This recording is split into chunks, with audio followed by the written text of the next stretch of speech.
Hi, my name is Abby Osho with the Jamil and Nyanga Jaward Foundation, and I'm here to interview Mr. Jaward and Mrs. Nyanga Jaward for their small business donation to the widows in Sierra Leone. Now, Mr. Jaward, what was the purpose of the small donation to the widows in Sierra Leone? Well, the purpose of our donation was to kickstart our Widows Small Business Program, which is meant to help widows come out of poverty. Very often in Africa, widows are challenged with instant poverty because of three major issues. One of them is in some traditional settings, the widows are expected to marry the surviving brother of the husband who has passed away. And once they refuse, they are normally kicked out of the house with their children, and they end up losing whatever inheritance they were supposed to get. Secondly, they are also dispossessed of their inheritance because of various traditions as well that favor the surviving relatives of the husband to inherit whatever properties and the husband left behind.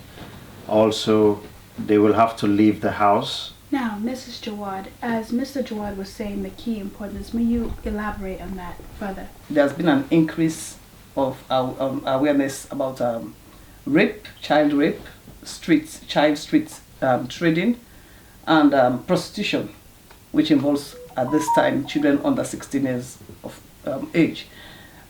If you look at the society generally, for single parents, bringing up a child could be a difficult thing to face. And then in general terms for Africa, the breadwinner of every home is considered to be the husband or the father of that house.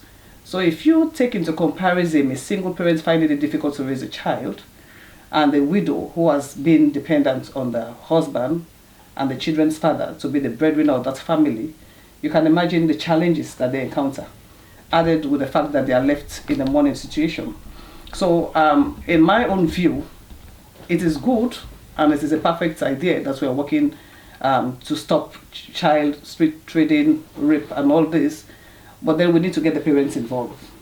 So like Mr. Jaward rightly stated, the Jamil and Nyanga Jaward Foundation felt if these widows can be empowered, they can have a source of income that will enable them to take care of their homes, enable them to take care of their children, then they will be in the position to be able to have control over their children. Because you cannot just walk into a home and tell a widow, stop your child from doing street trading. Thank you. Now, Mr. Jaward, what is your purpose for the widows, and what do you plan next to do for the foundation? Now that we've kicked off the kiosk, the small business kiosk, we will be expanding on it to meet the needs of as much widows as we possibly can. But the next phase of the program will be to get women into community, to actually create a community program that not only looks after individual widows, but bring a group of them together to achieve a common goal, whether it is through agriculture, whether it is through arts and craft, or whether it is through any other skills that they may already have, so that they can work together as a community, because only they understand the challenges that they are going through. As widows, we cannot possibly understand the challenges, but definitely as widows together, they understand the challenges, and they are able to better support each other. My final question for Mrs. Jaward, how many widows have you guys helped so far, and what do you think would help with them in the future, like with their impact into society? Presently with the kiosk project, we're giving out kiosks to 3 widows. Each one of these kiosks, the building of the kiosk or construction of the kiosk, and then making sure they have the goods that are required to be sold by these individuals, came up to what you call in Sierra Leone cash 10 million yuns, which is about $1,000 roughly. On the list we have 12 or 16 widows, and these widows, the ones we are dealing at the moment, are widows of our ex-servicemen, because again that is one aspect that nobody has actually concentrated on, with the ex-servicemen that passed during probably illness or serving their countries. Apart from the 14 lists that they have given to us, I know our staff members are working hard within the communities in order for us to be able to tackle widows who were affected by the mudslide, and then widows who were affected by the Ebola, those that lost their husbands, women that lost their husbands during these two tragedies that occurred in Sierra Leone. So in order for us to be able, one thing I would like to buttress is we can't do this by ourselves alone.